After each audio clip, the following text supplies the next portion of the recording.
This is the Building Automation Monthly Podcast with Phil Zito, episode 161. Hey folks, Phil Zito here, and welcome to episode 161 of the Building Automation Monthly Podcast. And in this episode, we are going to be discussing LON, or Local Operating Network. So I'll be honest with you, I had a long week. The week before I was doing Niagara certification. This week I've been catching up on everything for the business. And I was sitting there going, man, what should I do a podcast about? And then I've been getting all these LON questions. And I'll be honest, my brain is just a little tired. And I thought, man, I want to teach these folks about LON, but my brain's a little tired. So what I'm going to do is I'm actually going to take lesson 1 from module 3 of our BAS Protocol Bootcamp, which just happens to be a LON overview. And so I'm going to take the audio from that lesson and I'm going to use that for this week's podcast. And then once that audio is done, I'm going to give you some further thoughts on LONWorks. So this week's episode, conveniently, is sponsored by our BAS Protocol Bootcamp.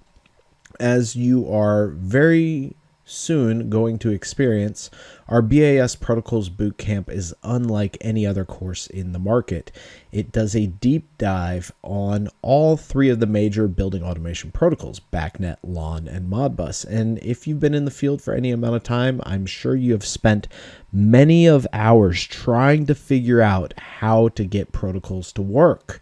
And that's cost you a lot of money in downtime. It's cost you money in stress and having to go out and buy energy drinks and whatever your food of choice is as you sit in mechanical rooms and wait to try to fix it and hit the magical setting that is going to make everything work. Well, with BAS Protocols Bootcamp, you do not have to do that anymore. I will teach you everything you need to know to succeed with BAS Protocols. So, what I encourage you to do, if you work with BAS Protocols at all, is to go to buildingautomationmonthly.com/161. Scroll down to the BAS Protocols Bootcamp logo, click on that logo, and enroll in that course. All of our courses come with lifetime access, and they are continuously being updated to make sure that they are including the latest up-to-date information. All right, so with that being said, let's roll the audio from Module 3, Lesson 1 of the BAS Protocol Bootcamp, LON Overview. Welcome to Module 3, Lesson 1, LON Overview. So what is LON? LON is a protocol, it's a platform, it's a framework. It's a lot of different things, and that is what confuses a lot of folks when they're first learning it. So in this overview, we're going to go through what LON is, and then throughout the rest of the lessons, we're going to actually dive into the individual parts and pieces of LON. So if this is a little confusing to you, which I fully expect it will be, don't worry, we will dive into each one of the details in much greater detail in the following lessons. So LON, as I mentioned, stands for Local Operating Network, and it's essentially the common name for LONWorks platform, which is developed by Echelon. They're a company. They came up with the Neuron ID, or Neuron chip rather. They came up with the LONWorks platform. And the LONWorks platform itself consists of the LONtalk protocol. So yes, I know, quite confusing, right? Well, here's the big difference between LON and other protocols. See, LON devices, they operate essentially in a peer-to-peer fashion on a network, also known as the local operating network, hence the name LON. And whereas a lot of the protocols require a supervisory device to process requests, and they essentially contain the database for storing those devices within either a server or a supervisory device. LAN is a little bit different than that. You could, in theory, stick all the LAN devices on a single network segment, and if they are properly configured, they would communicate with one another. And that would be independent of any supervisory device, that would be independent of any server, independent of plugins, etc. Now, with all that being said, let's discuss what the basic parts of the LAN network are. And if you heard my little chuckle, it's because I'm laughing that I just laid a hugely complex topic in your lap. And I'm like, oh, by the way, now let's just go talk about the basic parts of LAN network, when I realize most of you probably didn't even understand what this slide said. But trust me in that, just like with BACnet, where we started off very basic and we dove very deep into each individual lesson, we're going to do the same here. And when this all comes together towards the end of the module, you will look back at this lesson and be like, oh yeah, this all makes sense now. So as mentioned, LAN devices, which are known as nodes, and once again, it's really important to focus on the nomenclature, because the nomenclature is often what confuses folks when you're on the phone with tech support, when you're trying to figure out why stuff isn't working and you're using a different name than what they're used to. That's what tends to confuse folks. So LAN devices are known as nodes, and they utilize network interfaces known as transceivers. These are similar to network interface cards, right? And then you communicate across the local physical network connection known as channels. All right, so nodes, which use transceivers to communicate across channels. Now, it's really important that each device on a specific channel must be communicating at the same speed. This becomes really important when we're dealing with FT10 and EI852. FT10 being our two-wire connection and EI852 being our IP. There's many other channel types with LAN, but these are the most prevalent. As with everything that we've learned, once again, nomenclature is very important, so pay attention to these names. So the LAN Talk protocol, ultimately, we remember what protocols are, right? They're a set of rules for communications. It's different, but yet similar to the BACnet protocol. So they both use the concept of network IDs. They both use source and destination IDs in communication, and we'll be going through those in great detail in lesson 4. Now, here's the big change, though, is not only there's actually two big changes. So one is what I'm about to cover, but the other one is something I didn't put on the slide, but we've covered in the previous slide, right? Which is that each device is communicating across a channel, and those devices are independent of supervisory devices. So that's one big change. The other change is network variables, often called MVIs and MVOs. Basically, these are logical objects. So they are logical points that exist within the LAN devices, and these logical objects allow the LAN devices to essentially create logical bindings, logical links. So rather than physical links, they create logical links. This is how you do global outdoor air temp shares. You would bind that with an NVO with an NVI, and you would send that NVO to multiple NVIs. And that would be how you would bind outdoor air temp from one device to many devices throughout a network. Now, don't worry, once again, I feel like I'm going to be saying this a lot in this lesson. If this didn't make sense, we're going to dive deep into NVs in lesson 3.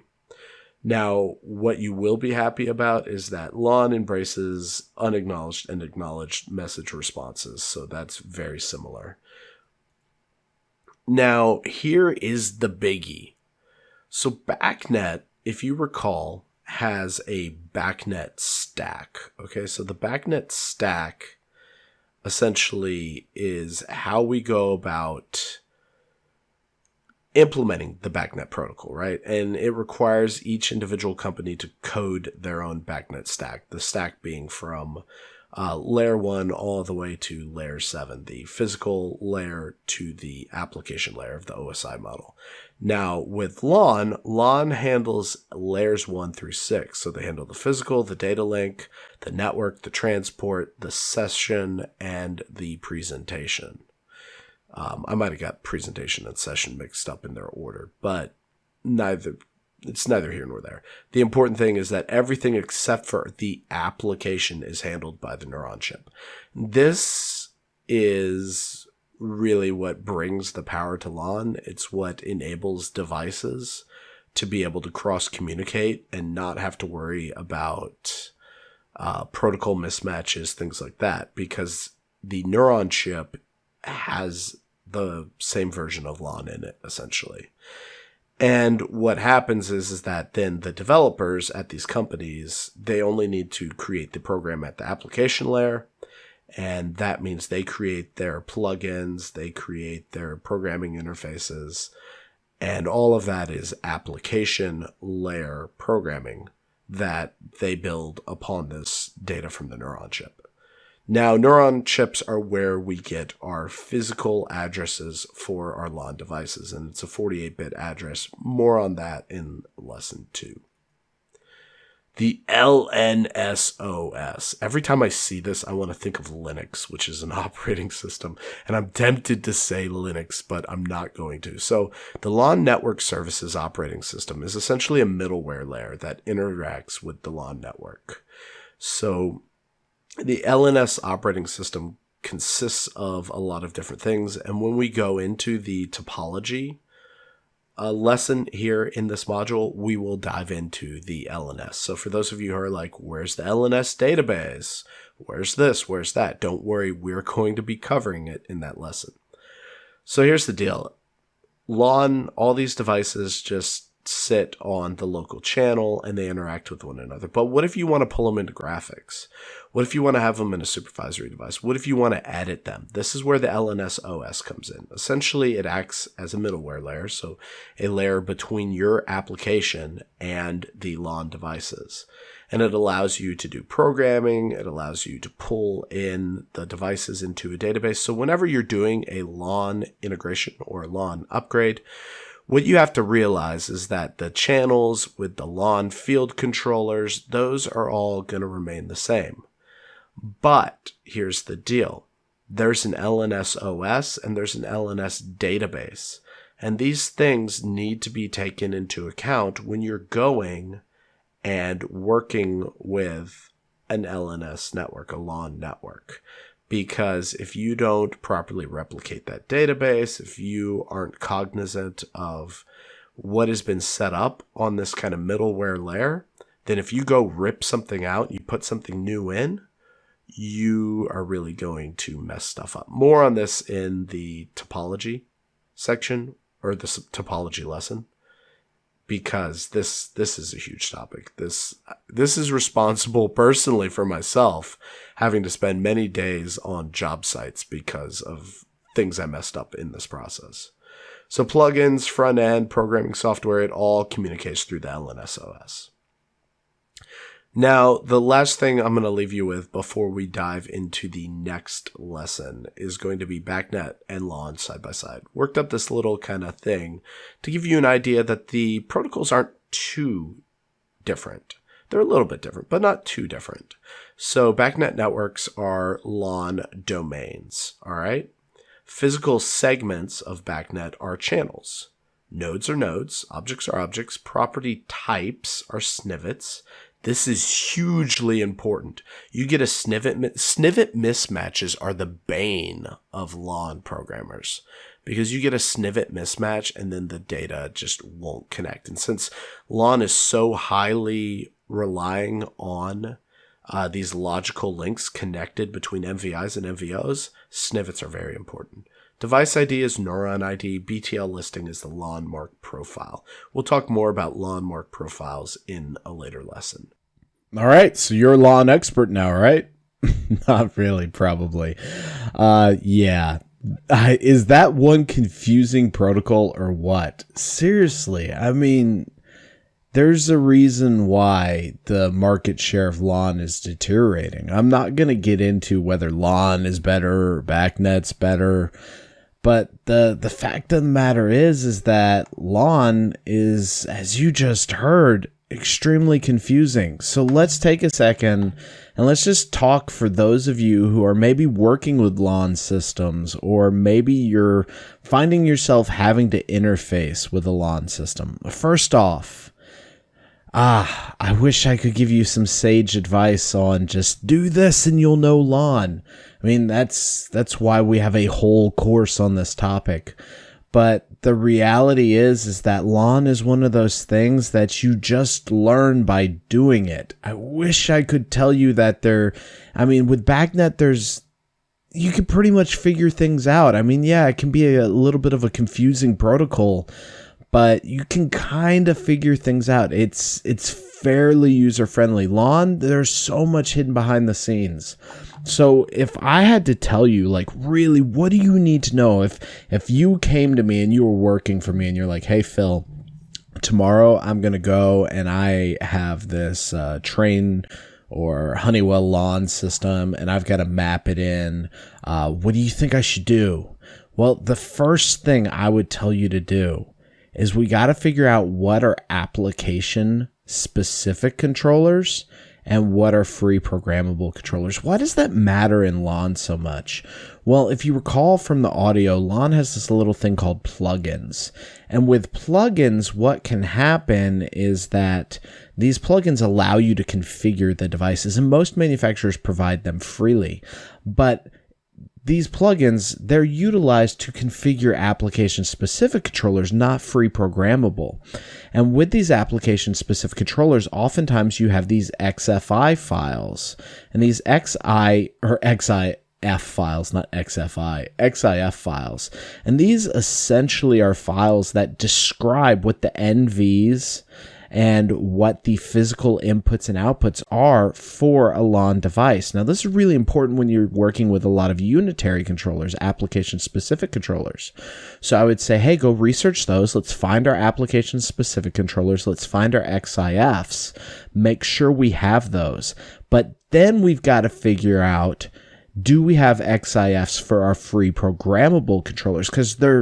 Because these controllers are freely programmable, what happens is that when you write the code, you actually have to compile an XIF to tell basically other LAN devices, what does this device have inside of it? Because it could be anything. The inputs and outputs could, in theory, be configured in any sort of way. So you need to make sure you have that information. So now, armed with the understanding of what application-specific controllers that exist, what plugins you need to have, with the XIF files for both the free programmables and for the application-specific controllers, you're ready to go to the job site. But before you go disconnecting anything and just destroying stuff, remember that you can actually have multiple supervisory devices on a LAN network. So what you need to do is you need to figure out what channel your devices are communicating on and or channels. And then what you need to do from there is you need to find a way to add your device to an LNS database. Now, I'm not going to go into how to backwards engineer LNS databases. I really don't feel comfortable talking to you about that on a podcast. Just because I don't want to be responsible for some of you going out there potentially and doing this wrong and destroying the LNS database like I have personally experienced many a times, where you go in and you instead of uploading the database, you maybe download a blank database or you wipe it out, and next thing you know, nothing's communicating. Your goal is to go and attach your device to the database. That way, all your SNVIT and your NV connections between controllers are still there. Because remember, NVs are network variables, are MVIs and MVOs for LAN. And what you want to do, those are bound. Those are like peer-to-peer bindings. BACnet doesn't really have an equivalent. I mean, it kind of does, but it doesn't really work that well. So with LON, what we'll often do is we'll do MVI to NVO bindings. We'll actually bind like a global outdoor air temperature rather than using the supervisory device. We actually bind it from the field controller it's on to all the other controllers in the LON database. So what we have to do, we've got our XIFs, we know our ASCs, we have our plugins, we know our free programmables. We're on that LNS database now. We've added our supervisory device to that LNS database, and we've added our XIF files to our supervisory devices. That way they can understand what field controllers have inside them. At this point now, we should be communicating with the LON database. Yes, I just totally skipped over a lot. I told you I was going to skip over that LNS database configuration. I didn't talk about multi-channel configuration and LON routing. If you want to know about that stuff, I do discuss that in our course. If you're messing around with LON, I really encourage you to take our course. I mean, there's no other way short of going out there and manually doing it yourself and figuring out through reverse engineering. And that's going to be painful. Trust me on that. Okay, so you've got your supervisory device mapped into your LNS database, and you've got your XIFs tied in. Now, at this point, you should be seeing your LON devices. Now, sometimes the objects themselves may come in as gibberish, and in that case, you most likely have a SNVIT mismatch, in which case you want to make sure that your SNVITs are properly set. Usually, if you're utilizing XIFs, that will be done for you, but sometimes, depending on the manufacturer, you may have to set SNVIT types.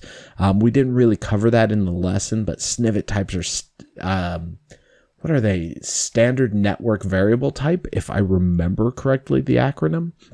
And essentially, it is, you know how in BACnet you can go and pick basically the type of your object, of your present value of your object, but it doesn't break anything because it's truly just representing it almost on the client side. Well, with LON, it does break stuff.